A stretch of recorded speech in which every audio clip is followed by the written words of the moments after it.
Hello everyone, आज के video में हम देखेंगे बिहार स्टेट 2023।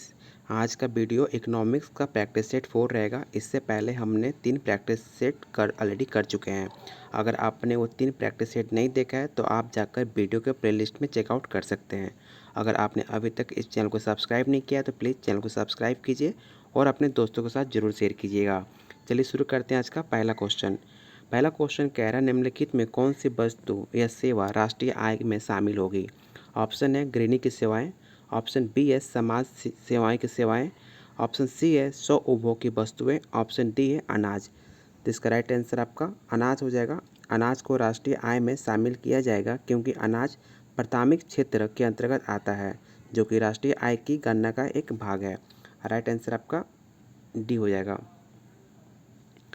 क्वेश्चन 8 कह रहा है, आदर्श जनसंख्या ज्ञात करने के लिए निम्न सूत्रों में खाली स्थान भरिए। सूत्र है m=a-o/। आपको बताना है कि o बाई क्या होगा। ऑप्शन है o हो, ऑप्शन बी है a, ऑप्शन सी है a-o, ऑप्शन डी है e। तो इसका राइट आंसर आपका o हो जाएगा, o/o होगा। राइट आंसर आपका ए होगा। क्वेश्चन 9 कह रहा है, जनसंख्या में वृद्धि इसके रास्ते में आती है। आध्यात्मिक विकास, ऑप्शन बी है आर्थिक विकास, ऑप्शन सी है राजनीतिक विकास, ऑप्शन डी है सांस्कृतिक विकास। आपको बताना है कि जनसंख्या में वृद्धि किसके रास्ते में आती है। तो इसका राइट आंसर आपका ऑप्शन बी हो जाएगा, आर्थिक विकास। क्वेश्चन 10 कह रहा है, लुई की दृष्टि में दैत शासन अर्थव्यवस्था के अंदर पूंजीवादी क्षेत्र विशेष श्रम को खपा लेता है, बशर्ते कि निर्वाह क्षेत्र के श्रम आपूर्ति लोचदार हो और पूंजी मूलक अधिशेष उत्पन्न हो रहा हो और उसका पूर्ण निवेश किया जा रहा हो। राइट आंसर आपका सी हो जाएगा। क्वेश्चन 11 कह रहा है, डोमर के आर्थिक विकास की मान्यताएं क्या क्या हैं। ऑप्शन है पूर्ण रोजगार, ऑप्शन बी है सरकारी हस्तक्षेप का अभाव, ऑप्शन सी है समायोजन का अंतराल का अभाव, ऑप्शन डी है उपयुक्त सभी। इसका राइट आंसर आपका 11 का डी हो जाएगा।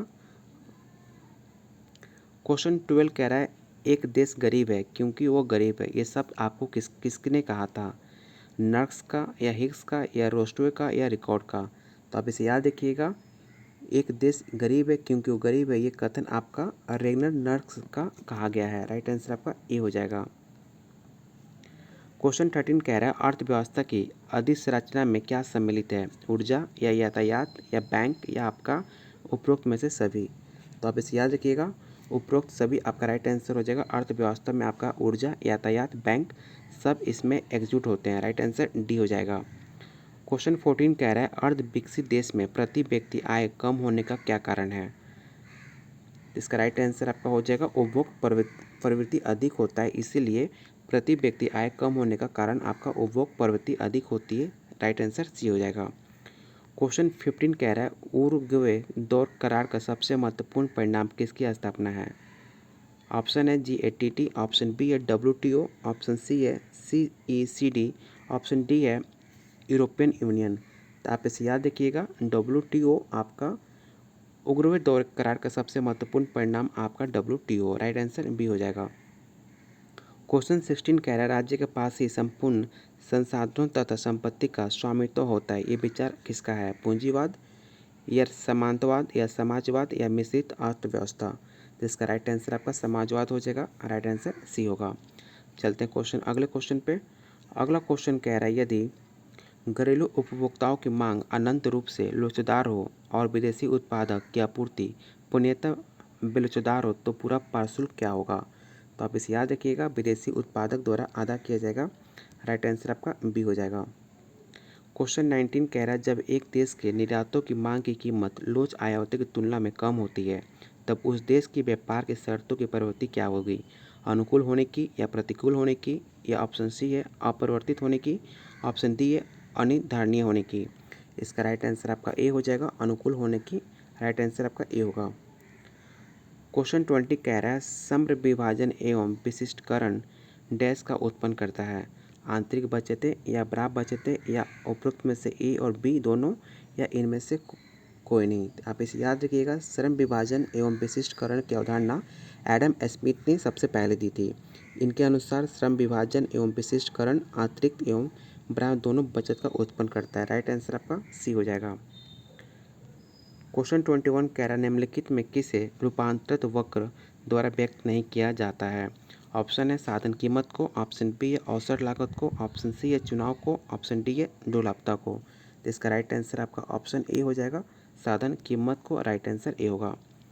क्वेश्चन 22 कह रहा है एडम स्मिथ का अंतर्राष्ट्रीय व्यापार विश्लेषण निम्नलिखित में किस सिद्धांत पर आधारित है। निरपेक्ष लाभ पर, या तुलनात्मक लाभ पर, या औसत लागत पर, या आपका ऑप्शन डी उपयुक्त में से सभी। तो आप इसे याद रखिएगा। एडम स्मिथ ने वेल्थ ऑफ नेशन में यह प्रतिपादित किया कि दो देश निरपेक्ष लागत अंतर के आधार पर विशिष्टकरण तथा व्यापार करें तो दोनों व्यापार पक्षों का लाभ हो। इसका राइट आंसर आपका निरपेक्ष लाभ होगा। क्वेश्चन 23 कह रहा है विदेशी व्यापार में सरकार के हस्तक्षेप की नीति कहलाती है। ऑप्शन है उदारीकरण, ऑप्शन बी है स्वतंत्र व्यापार, ऑप्शन सी है वैश्वीकरण, ऑप्शन डी है संरचनात्मक व्यापार। तो इसका राइट आंसर आपका ऑप्शन बी हो जाएगा, स्वतंत्र व्यापार आपकी हस्तक्षेप नीति की व्यापार कहलाती है। राइट आंसर बी होगा। क्वेश्चन 24 कह रहा है नाबार्ड ऋण प्रदान करता है। आपको बताना है नाबार्ड ऋण क्या प्रदान करता है। तो आप इसमें याद रखिएगा कृषि क्रियाओं के लिए, ये भी कृषि क्रियाओं का ग्रामीण विकास के लिए भी, हस्तशिल्प अन्य शिल्प के लिए, ये तीनों पॉइंट आपका नाबार्ड ऋण प्रदान करता है, इसलिए इसका राइट आंसर ऑप्शन डी हो जाएगा। क्वेश्चन 25 कह रहा है अन्य चीज़ें स्थिर रहने पर बैंक दर में वृद्धि का तात्पर्य क्या होगा। आयात प्रोत्साहन या निर्यात प्रोत्साहन, या ऑप्शन सी विदेशी पूंजी आकर्षण, या ऑप्शन डी निजी निवेश में कमी। तो इसका जो राइट आंसर आपका हो जाएगा ऑप्शन डी, निजी निवेश की कमी आपका राइट आंसर होगा। क्वेश्चन 26 कह रहा है निम्नलिखित में कौन मौद्रिक नीति का अस्त्र नहीं है। खुली बाजार क्रिया, बैंक दर, या सरकारी व्यय, ऑप्शन डी चयनात्मक शाख नियंत्रण। तो आप इसे याद रखिएगा, सरकारी व्यय आपका मौद्रिक नीति का अंग नहीं है। राइट आंसर आपका सी हो जाएगा। चलते हैं अगला क्वेश्चन 27 पे। क्वेश्चन 27 कह रहा है मुद्रास्फीति के समय सार्वजनिक व्यय को बढ़ाना चाहिए, घटाना चाहिए, संतुलित रखना चाहिए, या पहले बढ़ाना चाहिए या फिर घटाना चाहिए। तो पहले आपका इसका राइट आंसर इस अवस्था में मुद्रा का मूल्य कम तथा वस्तु की कीमत बढ़ती है। इस पर नियंत्रण हेतु सरकार कर में वृद्धि, बैंकों दर में वृद्धि एवं सार्वजनिक व्यय में कमी की जाती है। तो इसका राइट आंसर आपका ऑप्शन बी हो जाएगा, घटाना चाहिए।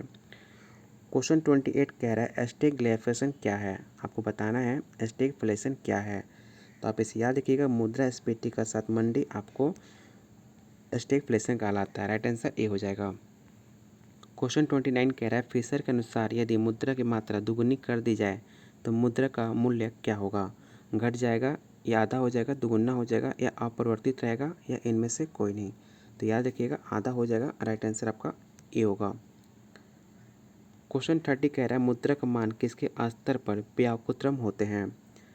आय पर, या मात्रा पे, या मूल्य पे, या व्यय पे। तो इसका राइट आंसर आपका ऑप्शन सी हो जाएगा, मूल्य पे। राइट आंसर सी होगा। क्वेश्चन 31 कह रहा है 1/, नकद कोष अनुपात या 1/r क्या होगा।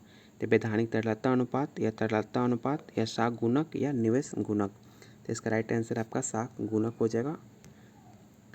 क्वेश्चन 32 कह रहा है उपकर होता है। आपको बताना है उपकर क्या होता है। किसी कर का आविर्भाव होता है, या ऑप्शन बी विलासी वस्तु पर एक अतिरिक्त कर होता है, ऑप्शन सी आय प्राप्त का अस्थायी उपाय होता है, या डी एक कर जिसमें प्राप्त आय किसी विशेष उद्देश्य से खर्च की जाए। तो इसका राइट आंसर आपका डी हो जाएगा।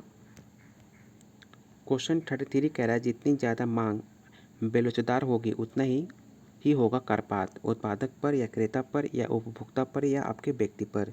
तो आप इसे याद रखिएगा, यदि मांग पूर्णतः बेलोचदार हो तो कर का भार क्रेता का सहन करना होगा। यदि वस्तु की मांग पूर्णतः बेलोचदार हो तो फिर क्रेता का भार पूर्ण रूप से क्रेता पर डालने पर सफल होगा।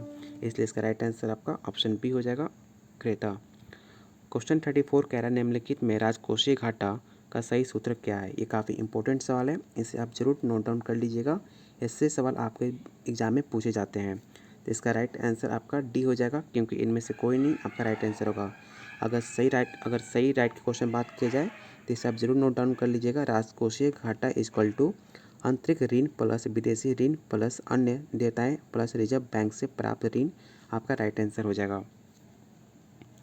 क्वेश्चन 35 कह रहा है निम्नलिखित में कौन सार्वजनिक प्राप्तियों के अंतर्गत पूंजीगत प्राप्तियों में सम्मिलित नहीं है। आपको बताना कि इनमें से कौन सा सम्मिलित नहीं है।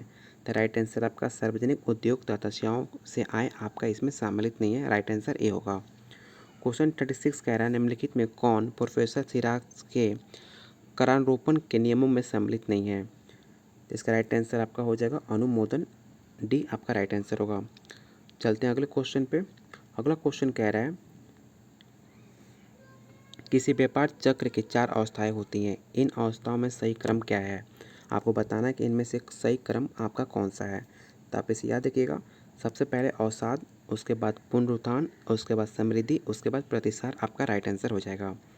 क्वेश्चन 38 कह रहा है किन्स द्वारा प्रतिपादित उपभोग मांग किस पे निर्भर करती है, आय पर या जनसंख्या पे या रुचि आदतें या प्रवृत्ति पे या इनमें से सभी। तो इसका राइट आंसर आपका आय भी हो जाएगा, जनसंख्या भी होगा और रुचि आदत प्रवृत्ति सब पे डिपेंड करता है आपका प्रतिपादित उपभोग। इसलिए इसका राइट आंसर आपका डी हो जाएगा। क्वेश्चन 39 कह रहा है अवधारणा का चित्र में पहचानिए। आपको बताना है कि ये चित्र किस अवधारणा से व्यक्त करता है, तरलता जाल से या स्फीति अंतराल से या प्रभावी मांग से या समग्र मांग से। तो इसका राइट आंसर आपका ऑप्शन सी हो जाएगा, प्रभावी मांग आपका राइट आंसर सी होगा। क्वेश्चन 40 कह रहा है जे एम किन्स के रोजगार सिद्धांत के अर्थव्यवस्था में उस बिंदु पर होता है जहां समग्र मांग तथा समग्र पूर्ति समान हो। राइट आंसर आपका सी हो जाएगा।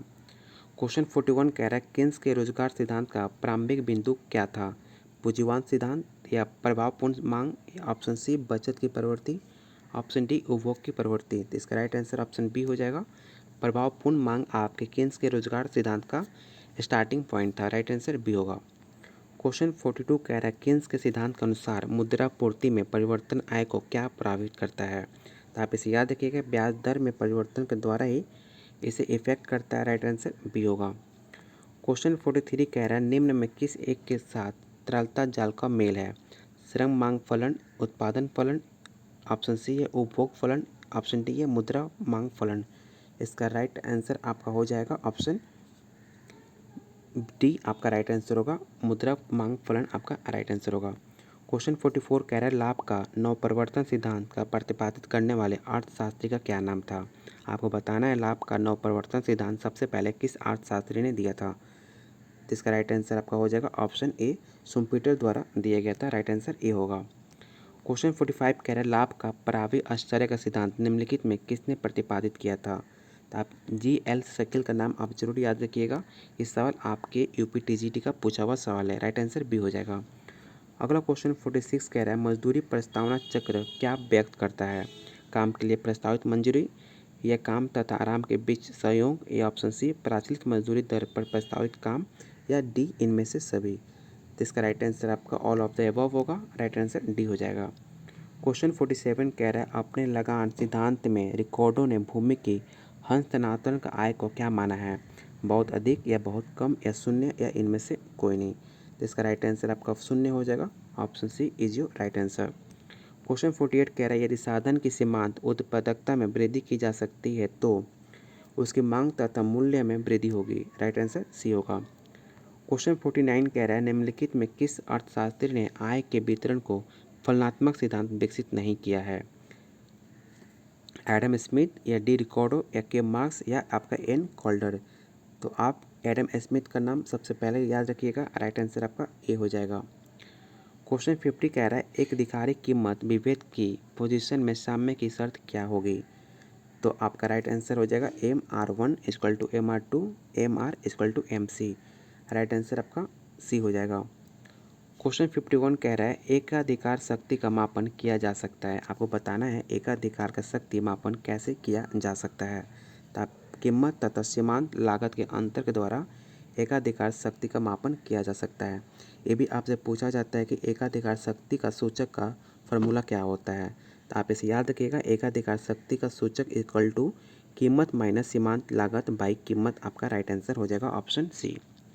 क्वेश्चन 52 कह रहा है पूर्ण प्रतियोगिता में एक फर्म का मांग वक्र होता है तो उत्पाद अक्ष के समांतर होता है। राइट आंसर आपका ये हो जाएगा। क्वेश्चन 53 कह रहा है वर्ल्ड रस का सामान्य संतुलन का मॉडल क्या था, एक ऐस्थिक मॉडल था या एक क्रियात्मक मॉडल था या तुलनात्मक मॉडल था या इनमें से कोई नहीं। तो इसका राइट आंसर आपका एक स्थैतिक मॉडल था। राइट आंसर ये होगा। अगला क्वेश्चन कह रहा है सीमांत साधन लागत सदा औसत साधन लागत के बराबर ही होती है क्योंकि पूर्ण प्रतियोगिता के अंतर्गत फॉर्म कीमत स्वीकार करने होती है, ना कि निर्धारक। राइट आंसर आपका डी होगा। अगला क्वेश्चन कह रहा है निम्न में कौन सा संबंध सही है। आपको बताना है कि इनमें से कौन सा संबंध आपका सही है। तो आप इसे याद रखिएगा, E D equal to A R by A R minus M R आपका राइट आंसर हो जाएगा ऑप्शन बी। क्वेश्चन 56 कह रहा है मूल्य विभेदीकरण में मूल्य उस बाजार में उच्च होगा जहां मांग क्या होगी, ज़्यादा होगी या अधिक होगी या कम होगी या एक ही लोचीला होगी। इसका राइट आंसर आपका हो जाएगा ऑप्शन ए। मांग की लोच आपकी इक्वल टू होता है मांगी गई मात्रा में अनुपातिक परिवर्तन बाई कीमत में अनुपातिक परिवर्तन। आपका राइट आंसर ए हो जाएगा। क्वेश्चन 57 कह रहा है जब कोई फर्म भाष्य मितव्ययिताएँ प्राप्त करती हैं तब उसके लागत वक्र क्या होगा। तो आप इसे याद रखिएगा, नीचे की तरफ खिसकता है। राइट आंसर आपका ए होगा। क्वेश्चन 58 कह रहा है आपको इनमें से गलत कथन बताना है कि इनमें से कौन सा कथन आपका गलत है। तो आप इसे याद रखिएगा, सीमांत उत्पादन वक्र औसत उत्पादन वक्र को निम्नता बिंदु पर काटता है, ये कथन आपका बिल्कुल गलत है। राइट आंसर सी हो जाएगा। क्वेश्चन 59 कह रहा है जब कुल उत्पाद अधिकतम होता है तो सीमांत उत्पादक क्या हो जाएगा, शून्य हो जाएगा या धनात्मक होगा या ऋणात्मक होगा या इनमें से कोई नहीं होगा। तो आपका अभी हमने पढ़ा भी था, तो शून्य हो जाता है जब उत्पाद अधिकतम होता है तो सीमांत आपका जीरो हो जाता है। राइट आंसर ए होगा। क्वेश्चन 60 कह रहा है यदि वस्तुएं पूर्ण पूर्ण पूरक हो तो उदासीनता वक्र का आकार क्या होगा, एल आकार होगा या एस होगा या आपका जेड आकार में होगा। तो आप इसे याद रखिएगा, पूरक वस्तुएं वस्तु होती हैं जो एक वस्तु से दूसरी वस्तु की मांग उत्पन्न करती हैं, अर्थात ये हमेशा एल आकार की या समकोण अवस्था में देखने को मिलती है। इसका राइट आंसर आपका ए हो जाएगा। क्वेश्चन 61 कह रहा है गिफेन वस्तुएं संदर्भित करती है, तो आपकी गिफेन वस्तुएं आपका अपकृष्ट वस्तुएं होती हैं। राइट आंसर डी होगा। क्वेश्चन 62 कह रहा है किसी वस्तु की मांग व्यक्त करती है। आपको बताना है किसी वस्तु की मांग क्या व्यक्त करती है। तो किसी निर्देशित समय अवधि के दौरान निर्दिष्ट मूल्य पर वस्तु की मांग की गई मात्रा आपकी मांग की व्यक्त की जाती है। राइट आंसर डी हो जाएगा। आज का लास्ट क्वेश्चन रहेगा निम्न में किस समीकरण को वार्डलस का नियम कहते हैं। ये काफ़ी इंपॉर्टेंट सवाल है। ये सवाल आपके बिहार पीजीटी 2019 का पूछा हुआ सवाल है। इसका राइट आंसर आप फॉर्मूला जरूर याद कर लीजिएगा। राइट आंसर आपका ए हो जाएगा। अगर आपको वीडियो पसंद आई हो, अगर मेरा मेहनत आपको पसंद आ रहा हो, आप चाहते हो कि ऐसे ही आपके इकोनॉमिक्स का वीडियो लाया जाए, तो आप प्लीज़ वीडियो को लाइक कीजिए और आपके जितने सारे फ्रेंड्स हैं जो इकोनॉमिक्स की तैयारी कर रहे हैं उनके साथ ज़रूर शेयर कीजिएगा। चलिए मिलते हैं बहुत जल्द अगले वीडियो पे।